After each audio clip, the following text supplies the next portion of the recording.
What's up, everybody? Welcome to the Just an Editor podcast. My name is Corey Cudney, and I am just an editor.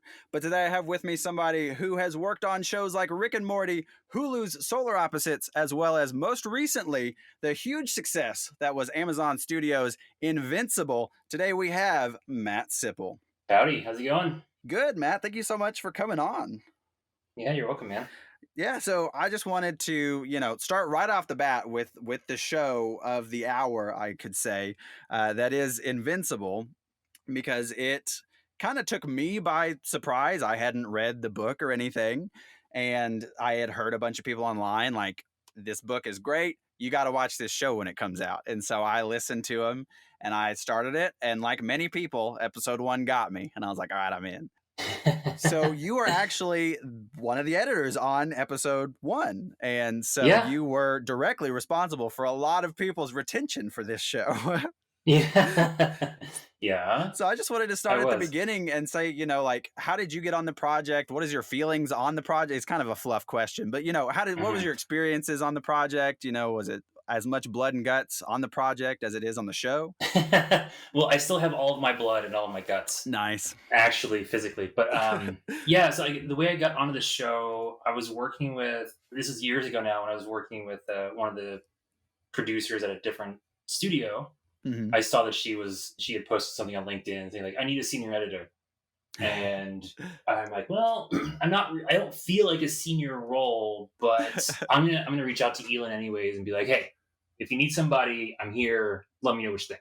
Mm-hmm. And then the next day I got a call from my post supervisor, Andy Levine.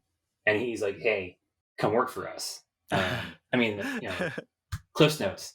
Oh, yeah. But and that's how I got it. I was working at like actually a video game marketing company at the time. Oh, sweet. Yeah. And that didn't really work out so well, but I was also on the look for something anyways, and it just worked out. And at that point I had not read the books. Oh, nice.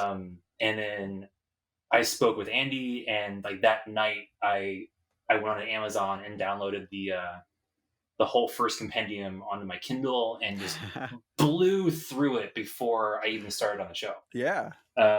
Like 2 weeks, I gave my 2 weeks at the other place. And then in that 2 weeks, I was reading all the blood and guts and craziness that happens in the first compendium.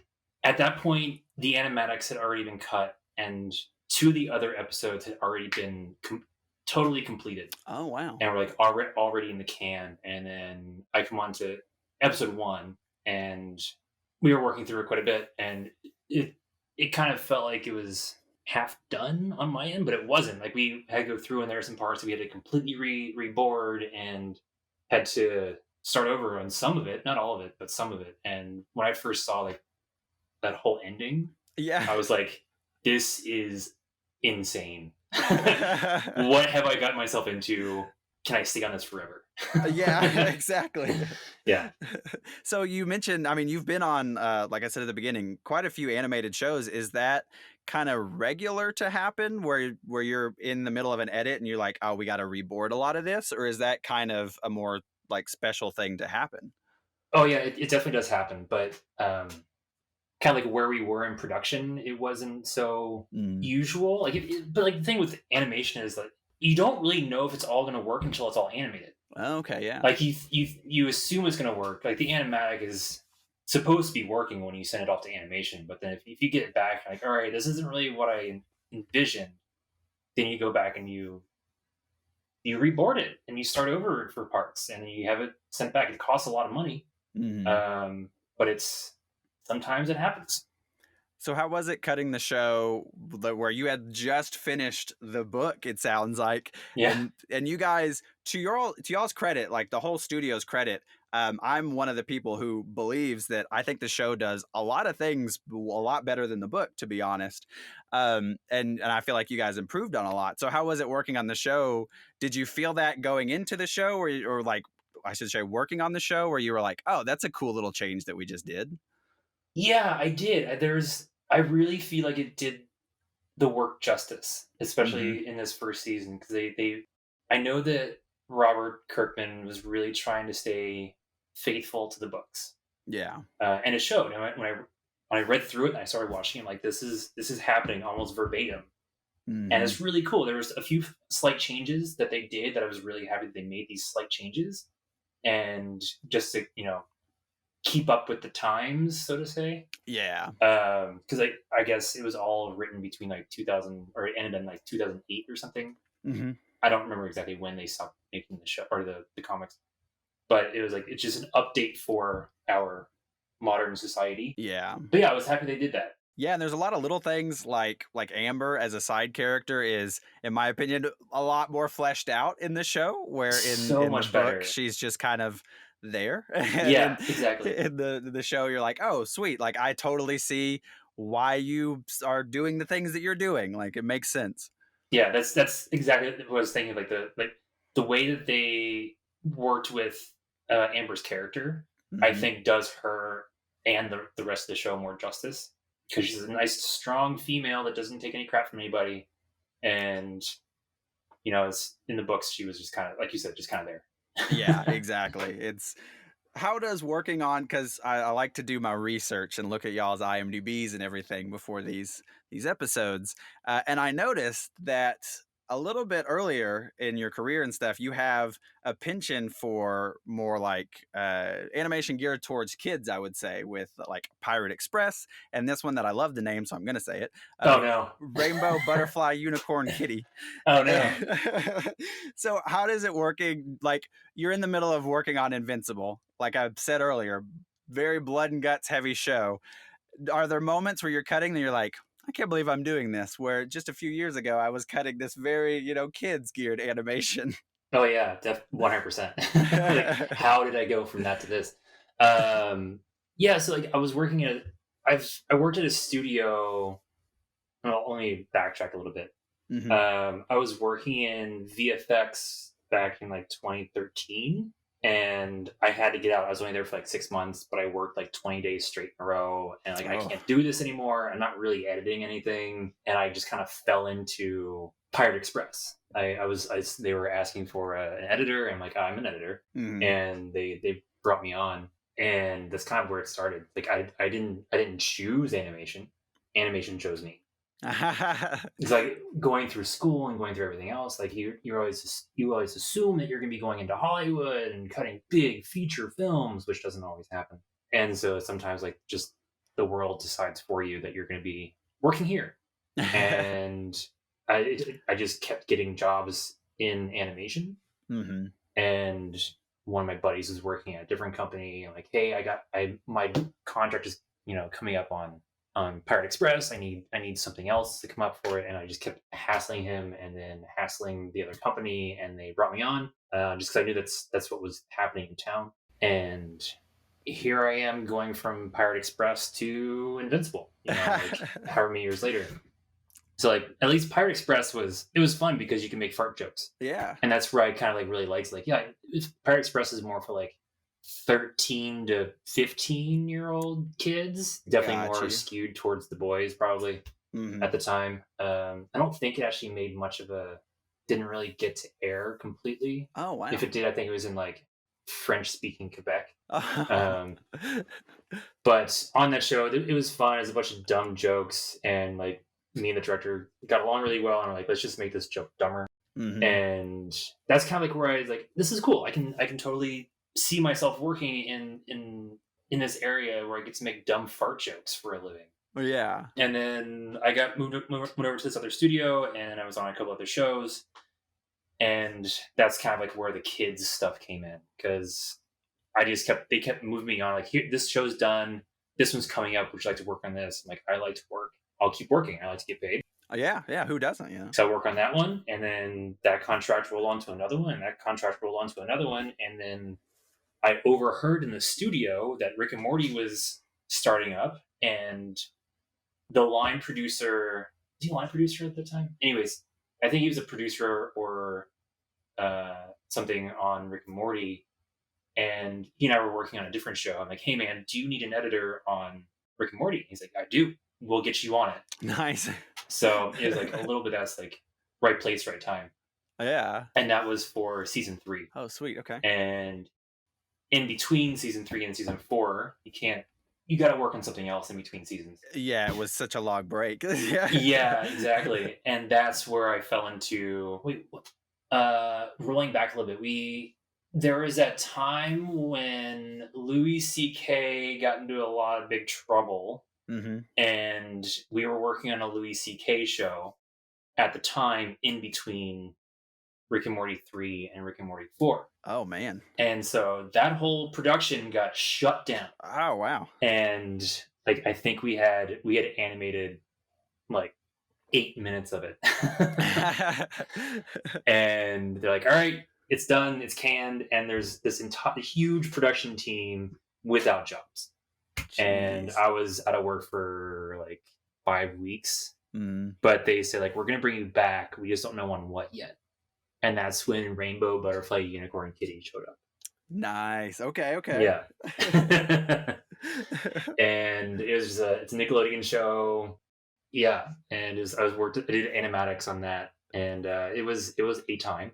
I'll say that much. Was there kind of a little bit of whiplash going from, kid show, Rick and Morty, kid show again? Like, It definitely was a bit of whiplash, but like because these productions are so long, you mhm. don't feel the whiplash. It's more like being in the middle of the ocean. All of a sudden, you're like over there, and all of a sudden, you're back over on the other side of the continent, and like you don't really feel it as quickly as say as looking back on it like, historically. Wow. Like if you're going like scrolling through IMDb, you're like, oh man, you went from that Yeah. quickly. It's like no, but it was like 1 year here, it turned into like 2 years, and those 2 years turned into like a different year, and just kind of flowed. But So, coming from somebody who's never edited animation a day in his life, one of our previous guests also worked on Rick and Morty. So, are you feeling that? And we talked a lot about the animation editing process in that one, and that's pretty much my only like view of how you edit animation. Do you kind of find that all animated shows have a pretty similar pipeline, or are you going totally different styles when you're going from Pirate Express to Rick and Morty? Do they have like completely different pipelines? generally, they're similar. Like Hmm. there's the phases you have to go through, but every show's different. Got you. Like every show has its own specific whatevers they need, and then like it depends on how the tech director wants to set up the pipeline for this show, and director wants to set up for that show. But like generally, it's very similar. Like you do your animatics, and then you send it off to animation. Animation does the posing, and then like first pass, then off to like effects, and then comp, and then like comp finalizes it, and then it gives it to the production editor, and the production editor puts it all back together, and then the editor ends up cutting it again before it goes off to actual post production, like color correction and sound and whatnot. So, do you personally prefer editing on the animatics or like towards the end finalizing editing?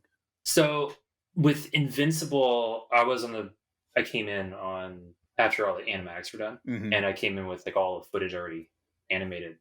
I had so much fun with that show because everything was already. I hate to say it, but a lot of the hard work was done by Scott and the team, and I came in and had a lot of fun with cutting their final product. Nice.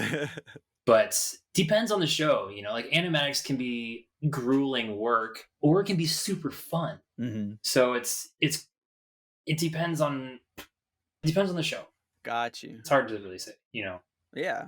You mentioned Scott earlier. I was going to bring up every time that y'all are credited together on Invincible, it's always you're the editor and he's supervising editor. Hmm. So, what does that workflow look like on an episode of Invincible where you're both editing, but he's supervising editor? Are you sending him cuts or?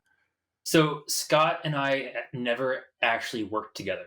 Oh wow, okay, Yeah, so I took I filled his role. got you. Okay, I think he left for I don't really know why he left, but he left, got you. Yeah. and I came in and finished the job for him. So Oh. he I'm not really totally sure what his role was, but I'm sure it's very similar to mine, where he's like managing the editorial team Hmm. and being like the senior editor, most experienced with XYZ, and getting the animatics done, and Got you. Yeah. So y'all just like y'all never even interacted. Okay, that No, that's fascinating. but Alyssa, the other editor that was on, so there were a couple people that had been on the show a lot longer than I had, Hmm. um, and Alyssa was the other editor that had been there since Scott started as well. So Okay. her and Zach was one of the assistant editors. They knew the history of the show. They knew where everything was. Like, I need this panel. Like, we got you. We got this panel for you. Nice. Um, Were y'all working in Avid for this? no, no. What were y'all cutting in? Premiere. Oh, sweet. That's awesome. Yeah, I didn't know that. yeah. Um, I They started in Avid, I think, and then they moved to Premiere just because tech reasons. Got you. So yeah, and like I came in, so I came from like working on animatics, and in animatics and Premiere, you can do all the matting and you can lay over as many layers as you want, and you can animate the mats and do all sorts of fun stuff. Mm-hmm. And then I took that and I applied it to actual animation within Premiere, and so like I had this like great skill set of basically just like Photoshopping and After Effects, but inside of Premiere, and I was able to fix a lot of potential problems that could arise. Like, we want to change this, and like the lip sync isn't right here, so let's like put some different mouths on there, and we were able to save the animation team a lot of time. That's amazing that you mentioned that, because I remember James Atkinson was saying like the same thing on Rick and Morty, where he like blew people away because you were just able to mat faces out, and you're like, oh yeah, you don't have to worry about touching up this panel or whatever. I got it. Don't worry Yeah, about it. yeah, That's super awesome. yeah. So after the entirety of season 1 of Invincible, do you officially feel like a senior editor now? Oh man, I would like to say yes, but you're putting me on the spot. I'm like, oh, I don't know if I want to say that or not because I'm too humble for that sometimes. But yes, I do. I feel like I've finally made it in some way. Nice. Like, because like with Rick and Morty is one thing, because I was working as a production editor. I wasn't actually cutting it. I was just kind of like the technical editor, just like making sure that everything was correct before it went back to Lee. Mm-hmm. I guess I had listened to your other podcast with the other Rick and Morty editor, and he mentioned Lee Harding. Lee Harding was the master and commander of editorial on that show, and yeah, just going from like that over to Invincible was a lot of different work, a lot more creative work. Sorry, where was I going with that one? Man, I don't know. You got me. Doesn't matter.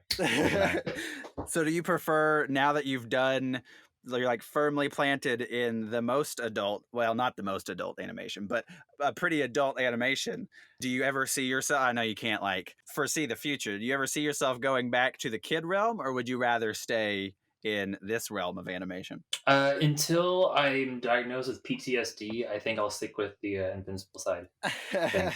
So no, like the kid stuff, leave that to other people. Like, I like the action part of it, and it's fun. It's like it's right up my alley. I mean, I watch all sorts of, I hate to say it, but fun, violent, crazy Yeah. action movies and things. I don't really watch a lot of superheroes. I was really bored with superheroes. Mm-hmm. I've been bored with superheroes since I was a kid. Oh wow, so Invincible might have been right up your alley then. Invincible was straight up my alley. Because like I remember as a kid, like there was the Superman dies, Mm-hmm. Yep. and that was one of the few comic books I bought as a kid. I bought a bunch of like alien comic books and like Alien vs Predator comic books, and then Superman Dies came out. I'm like, I am jumping on that. I am getting that. I am so stoked because I'm not a fan of Superman. And then fast forward to now, like I'm doing the opposite of all the superheroes. Like especially Marvel stuff is always like, they just feel so wholesome. It's kind of paint by numbers. Yeah. And then when I read through Invincible, I was like, oh my God, this is where I need to be. After reading and now working on Invincible, do you find yourself at all interested in the superhero realm to give it another try? Or are you still like, I'm going to keep with these guys? I'm going to keep with these guys. Nice. I like it. Like, I get a little behind on watching all the TV, mm-hmm. but my wife and I just finally finished watching The Boys, and like The Boys is also up my alley. Yeah, Boys is great. Yeah, it's super fun. It's awesome. Yeah.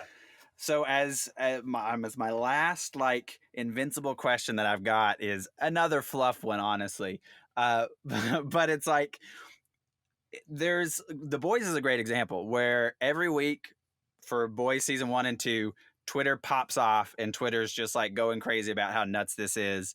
And Invincible was very similar, for my timeline at least, where everybody was like, you'd wake up in the morning and you're like, all right, don't open Twitter until I watch it. And then after you watch it, you're like, everybody loved the episode.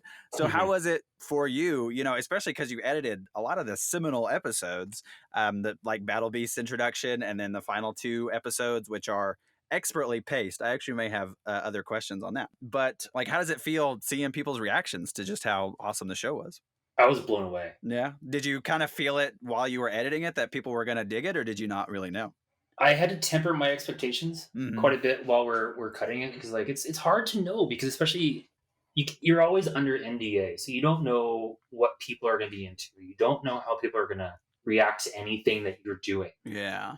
And I've been on a number of first season shows that fell flat, didn't go anywhere, Oh, dang. and like I was a little burnt on that. So I'm like, here's another first season show. Let's see how it goes. Like this is, and then watching like this is great. There's gonna be a lot of stuff here, but I don't know how the general world is gonna react to a cartoon, Yeah. another animated superhero thing. I don't know how they're really gonna dig it. Mm. And then after we got all 8 episodes done, I'm like, this is gonna be awesome. This is gonna be absolutely amazing. But I still didn't know it was gonna be as amazing of a reception as it was. Like I'm still in shock by how well receptive it was. So I mentioned I will try not to go into any spoilers. I don't know if it really matters if we spoil anything, but I will try not to. I jogged my own memory when I was talking about it because one of the big things that stood out in the last 2 episodes, 7 and 8 of season 1, is the whole point of like episode 7 is they're trying not to let 2 characters run into each other, and it's like super tense. As somebody who knows what's going to happen, like I hadn't read it, but it just common sense comes in, and like what's going to happen, but going from 7 to 8, there are just so many well paced sequences that get you on the edge of your seat. And as the editor for you, you mentioned like a lot of the hard work was done. Did you kind of have any, I don't want to say freedom, but like, did you get to play with the timing at all, or was that already kind of all established for you? The timing was pretty well established for me, to be Got honest. you. But there were some spots where we really tried to tweak it quite a bit. Jeff and I, the director, we sat.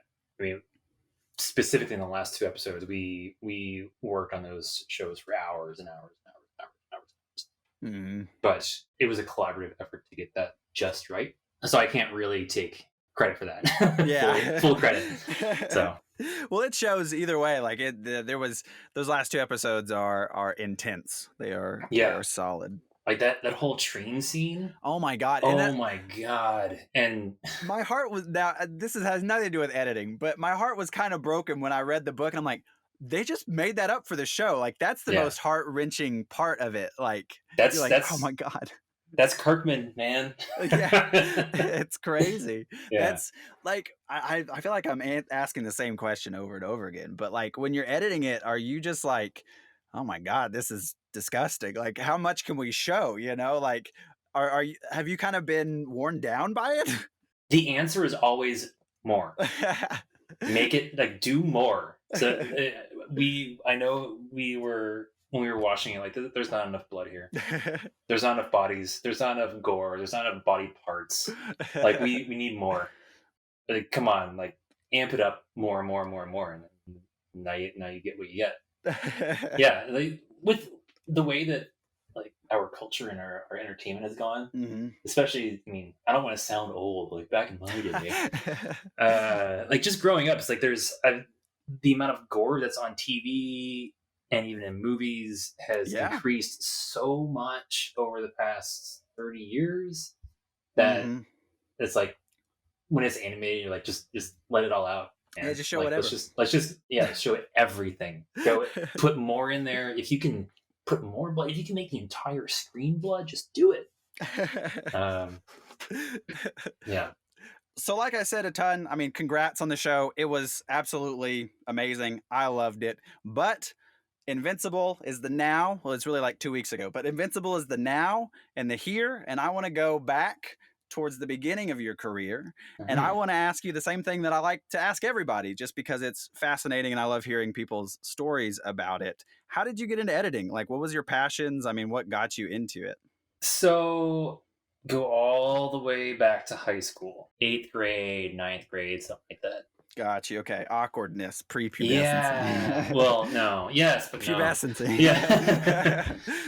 It was a couple of things were going on. Like I was riding BMX quite a bit when I was a kid, and like all the BMX videos came out. I'm like, I want to do that. It looks like a lot of fun. So we like my buddies and I we shot everything all the time. Didn't matter how crappy it was. Hmm. We would shoot it and I would cut it together. And then also one of my neighbors and friends down the street from me, they were a year older. They were a grade older than me.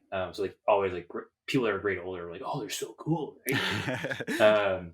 When in reality, it's like they're just as dumb as I am. Hmm. They were doing some like they were all like I said, a year ahead of me. So they were doing all the project like all of their projects for like biology and English and whatever. They would do video projects instead. Oh, wow. Okay. And I helped them out on a couple. And then the next year, they helped out me on a couple. And so we started shooting really stupid like video projects, and still got like B's for effort. Thanks for trying. Here's Yeah, a B. exactly. It's like you guys missed part of it. You guys technically did everything right, but you guys were idiots. Here's Were a B. y'all allowed to submit videos? So this is so weird. Like, I like this. Yeah, yeah. I think we were the kids in school that were like, all right, there wasn't an AV class at the time. Like, oh, they're the AV nerds Got and you. idiots. So like it was a fun time. It was a really Hmm. fun time. And then my senior year of high school, one of the computer teachers set up, like, got a whole bunch of money and set up like a full editing bay and got like Oh, a wow. broadcast camera. And I actually set up an AV, not AV club, but like Hmm. an AV course. Okay. Yeah. So yeah, like when I started my senior year of high school, I was just it didn't exist. But like three weeks later, like, yeah, this class is actually available. You want to take it? I'm like, absolutely, get me in there. Oh, yeah. And there were only four of us. There were three in the period before me, and then myself all alone. And as that's when I was pretty much left alone, allowed to do it whatever I wanted, and was able to shoot stuff, cut stuff. Didn't matter what it was. Bringing my own camera, bringing my own footage, go out and shoot stuff for school, Hmm. and was able to do that an hour a day, every day for an entire school year. Dang. And then was like, I want to go to film school, and then I went to film school. Oh, nice. Where'd you go? Columbia College, Chicago. Okay. Okay. Yeah, at the time it was one of the largest film schools Dope. in the Okay. country, and like outside of like New York and LA. Hmm. And I didn't want to move to LA. I didn't want to move to New York. It's like I was coming from Cincinnati, and like those places are too big. Yeah. Um, and Chicago was awesome. Chicago was super rad, and like I gotta go there. I want to go to the school. I'm gonna finish everything. I'm gonna do it, and I did. Nice. I stuck with it and learned a ton of stuff. Like I'd never heard of an Avid before I went to film school, and then I'd never used Avid after film school up until like the past like 3 years. I'm gonna be real. I haven't heard much good things about Avid, to be honest with you. Never used it. I've never heard a good thing about it. I'm just gonna say it. It has its place. It really does. It really has its place. Like there's some things that Avid can do that the others just don't have as an option. Like, especially when it comes down to like color management. Really? Okay. Yeah. When I was working at the news station, that was the big thing. Is nobody used the creative department that I was in that did all the commercials. We used Premiere, but the news Mhm. station to cut all the news footage that they were going to air, they all used Avid, and so that was like a weird divide. And I was like, I can't use your NLE, you can't use mine. I'm sorry. Yeah, yeah. But like I'm working in Avid right now on animatics, and I kind of just wish I was in Premiere. Honest, Hmm. because like it just feels faster in Premiere. There's like it takes 3 clicks to do one thing in one, and 2 clicks to do another one. It's just efficiency. Yeah. But also like Avid's Avid. It's been doing its thing for 40 years. I don't know how long. And they're a standard for a reason. Yeah. It's good. It's good to know both. It's really good to know both. But I'm just like every day and fighting with Avid. Like, how do I do this? Oh, it's 16 steps. Like, oh my god. Oh my god, a lot of Google. Yeah. I wish I could just do this in in Premiere, 4 steps, but Mm. I don't want to get too far down that road. So you're out of college. Yeah. What next? You said that you got eventually into the visual effects realm. Was that immediately after that, or did you get some? No, it wasn't. So I was working. I was still working at the school Okay. as a projectionist. Oh wow. So like they have a whole big theater up there with like a 35 mil system, and Nice. at the time they had a whole like HD system because HD was new hotness. And just, I was working up there with a buddy, and then I eventually ended up working as an assistant Hmm. at a political media consulting firm. Oh okay. Yeah, so it was like I answered a posting on Craigslist, and like 2 weeks later, the one of the partners of the company was speaking at the school, Hmm. and I was the projectionist. I was the person that was running the whole AV room, and I went up and talked to him at the end of the night. Like, hey, I this is my name. I was super awkward. Like, hey, my name's Matt. I applied for your thing. Nice to meet you. Bye. You just run away. Yeah, pretty much.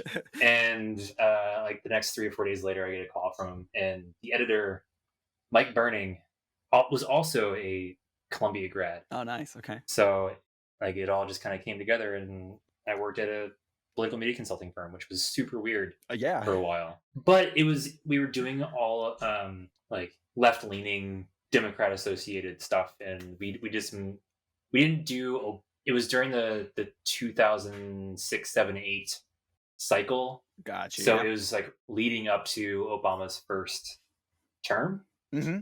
And I was like I at that time like I want to do good stuff with my talent, and being here and trying to get Obama elected. Oh, this is gonna be amazing, and we helped, and I felt really good inside. But it was a ton of work. Hmm. As with every assistant has this story where like you have to stay there overnight to get stuff into the system, and I keep hearing this story. Yes. yeah, and it seems like every time I did it, the internet went down. Oh geez. So like the internet and the cable would go down. So I'd be sitting there like staring at the ceiling while things were recording off tape into Final Cut. But yeah, so that was my first real industry job, so to say. Hmm. And then that was back in Chicago, and then we moved out west, and then I was out of the game for a couple of years because I was in Seattle. Okay. Because there wasn't really much in Seattle. There was a lot of like free independent work, and like I got to be paid. Hmm. But I ended up working on a small documentary about bike polo, which was a lot of fun. I was working at a bike shop at the time, and like I'm also a cyclist, and Oh sweet. the guys that were there were all like bike polo kids, and they had some like, hey, there's some people working on a documentary about us. You should cut it. I'm like, heck yeah, that sounds amazing. Let's do it. Yeah, let's do it. And they put me in contact, and I got a documentary in my time in Seattle, Nice. and then moved up to Vancouver, and then visa stuff is visa, whatever. A couple years later, Hmm. then I got into the VFX world for about 6 months, and that was all I needed.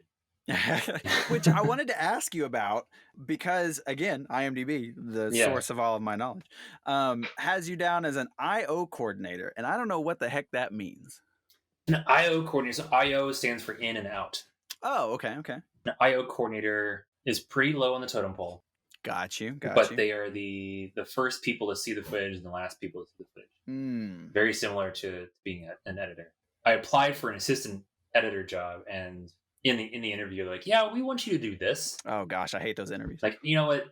I'm okay with that because I really want to get back into this industry, Mm-hmm. into film and editing and things. I've been out for a while. Like, this is where I need to be. And so, anyways, an IO coordinator, you would receive plates from the client, whoever the client may be, whatever show it is, and VFX people know what plates are. Mm-hmm. And you would go through, and it was just a ton of metadata that you have to go through to make sure that everything's right, and then you put it into our version of Shotgun, Okay. like shot tracking software, and And then it's off. Then it's off into the ether, and the artists do their thing, and it comes back around to us, and then we QC it before it goes back out.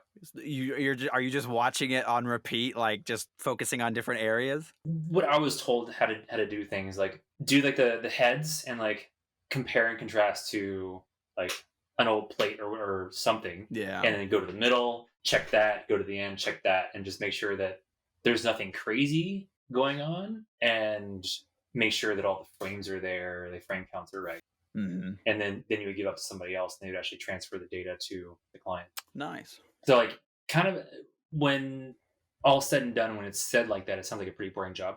But the team was amazing. My boss was awesome. But we were also working like 16-hour days for 20 days straight. Yeah, not. So it was like not not the greatest. But Yeah. while you were there, it was fine. So out of VFX, where was you said that's when you go into the kids animation? Yeah, like I said earlier, I just kind of fell into it. I responded to a thing on LinkedIn or on I don't remember where I saw the job posting, but went into that, and the producer's like, "You got experience. You're better than the other guy. Have a job."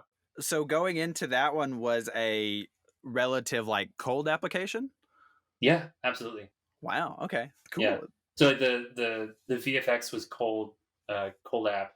Well, it was responding to job postings. Hmm. It wasn't completely cold. Got you. And then had an interview, and they said, "Hey, come work for us." And I told the VFX place, like, "I'm leaving. Goodbye." Goodbye. Yeah, What was the first couple of weeks like that?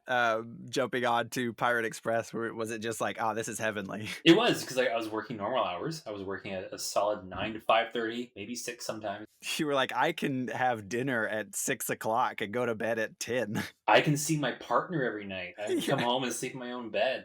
I don't have to nap at work during lunch. This is so nice. Jesus. Yeah, and it was nice. It was also getting back into like Final Cut 7 at the time because I really knew Final Cut at the time, didn't know Premiere very well. Hmm. And it's like I know how to do these things, and I ran with it. So on our hierarchy so far, if you have a running tab, if you will, of editors, we have a Premiere above Avid. Where does Final Cut fall into that ranking for you? So at that point in time, Final Cut 7 was awesome, Hmm. and I had not used Premiere all that much. I used Final Cut 7 since my experimental editing class in film school, through the consulting firm, and then at home, and then and then on Pirate Express. So that was probably 2006, 2013.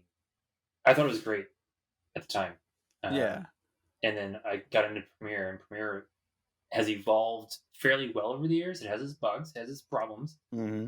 but it's great now. I love it. I love Premiere. But Final Cut X is it's dog shit in my perspective. I hate it. That is a common theme I've heard about editors who really liked Final Cut. As soon as X came around, people were not happy. Yeah, but if you talk to Final Cut X editors now, their minds will explode, and they'll want to jump down your throat. And like, nah, man, I don't need to use it. I know when I know wants to use Final Cut X, so I'm not even gonna try to use it. Yeah. Even though like I had, there was a short that I did, and it was a pilot that I did the color grading on, and the director, cut it in Final Cut X, and so I actually had to buy Final Cut X for that one project. I spent the entire income that I got from him on Final Cut X Oh my God. because I needed to use it for some transfer. Oh yeah. So Was it worth it? Have you ever been back? I've never been back. No, Oh man. but you know what? I have it. I've paid for it. It's done. Oh I yeah. have it on my computer, and then like it'll update forever until they go to Final Cut, whatever it's going to be. Which like you can't say for Premiere. Like you have to Yeah. pay for the subscription, blah blah blah. It's all about the journey. Now you have that, Now I have it. forever. Yeah. Yeah. You're stuck with it. It'll go on, to your next of kin after you pass away. Here's Yeah. your Final Cut Pro. Yeah. I've got my old Power Mac tower sitting next to me that I haven't used in ages. But it has all these old programs on it Hmm. that I will probably maybe use in the future, but I doubt. But it will be passed on to generations to come because of that. I've paid for everything that's on it. It's under my name. It's fine. It's not pirated, I swear. I have actually never thought about this until right now. As an editor, do you feel like you need to have because you mentioned earlier it's good to have the knowledge of all these. Do you feel like you need to have like be up on all the programs? Like, do you have a say, I guess, in any of the programs that are used when you're going into a show, or is it you're kind of just told this is the program you're using? Uh, yes and no. Gotcha. It depends on where you are in the hierarchy. Depends on who. Depends on what the post supervisor wants to do. Hmm. Like for a while, because going back to Avid and the color management, I was a big advocate for bringing Avid into a studio. I didn't make the decision like we need to do this because the show that I'm on needs to have Avid to make sure that we're doing the color correctly. Yeah. And Premiere isn't working. Like it's spitting out incorrect color. I think it's wrong gamut. Oh. We couldn't. It wasn't spitting out a full range of Rec 709. So we're like, well, I guess we have to go to Avid for it. But Final Cut X, no one uses it in this town for what we're doing, for Mm. what I'm doing. So like it's always Avid and Premiere. So to answer your question, like it would be good, like if to younger folks out there, it'd be good to know everything because you don't know where you're gonna land. You could drop into a marketing firm that only has Final Cut X, and that's it. You could drop into a major motion picture post production company and be only on Avid and DaVinci Resolve. So it's like it's smart to have an overview of everything, and then like once you're establishing your career, then you kind of like you focus on one of them, or you focus on two of them, whatever it may be. So like, you have to like, really have to flow with the industry as well. Yeah. So like Avid is still a major player and always will be, but Resolve is coming up in the ranks quickly, Yeah. and like Resolve's free version is very powerful. Yeah, surprisingly so. I've been Yeah, I've been recommending that to people lately. Like, yeah. it's kind of got a weird, like not a weird, but a daunting UI, I guess. But Hmm. like once you get used to it, it's like for free, it's fantastic. Yeah, and like for any up and coming editors, anybody that's in high school or anybody that's in college, download Resolve. I'm not paid by Resolve, uh, but download it and use it. Like that is a great editing program. You have the entire suite, like not the entire thing, but you have a great set of tools at your fingertips for free.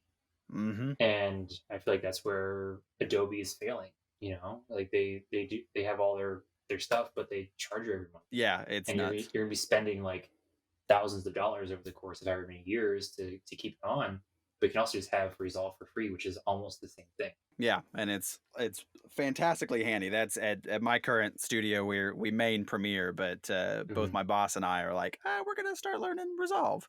I tell you, that node based editing or the node based effects throws me off. Oh yeah, the node based. That whole term is new to me as well, especially in Hmm. the editing realm. The node based color grading, I've been starting to get it, Oh, okay, yeah. and so like, I've been seeing the node based stuff in like watching the animators work on Rick and Morty. It's like it's all node based. They're working in harmony, Hmm. and so I'm getting a little bits and pieces. And I'm like, what's that? What's that there? What's that do? And they'll show me like this is the web, the spider web of their work. Like, oh, okay, so that's what's going on in DaVinci Resolve when I do all these nodes and things, connect them and unconnect Hmm. them and whatever. So, It's got the coolest ability for you to zoom out, and then you're like, oh shit, I did yeah, that. That's dope. yeah, pretty crazy.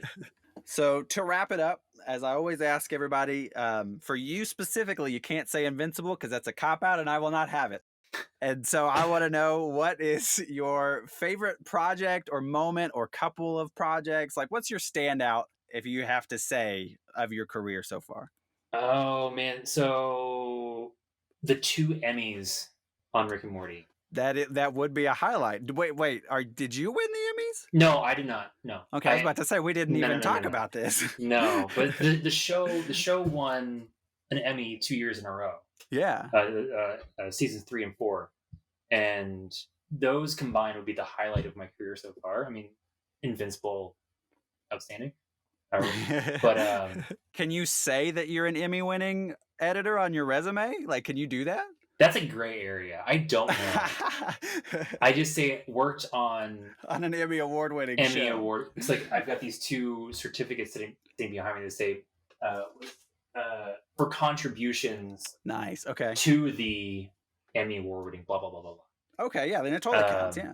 Yeah. So like, but the animation director on the show got to go to both award ceremonies and was on stage and got the statue and brought the statue back to the studio and passed it around. So like holding the Emmy, Oh, sweet. that is close to a crowning achievement. Yeah, that's crazy. Something that I never ever imagined To hold it in my lifetime. Yeah. Matt, thank you so much. This has been a fantastic time. I'm glad it wasn't terrible for you. Well, if you're listening and you would like to catch up with Matt a little bit more, you can follow him on Twitter at Curved Wall Ride. That's the one. You can check him out. You know, I feel like he's a solid follow so far. I've been following him for at least, I think, a week, and it's been a good time so far. You can also find me on Instagram too. At the same handle?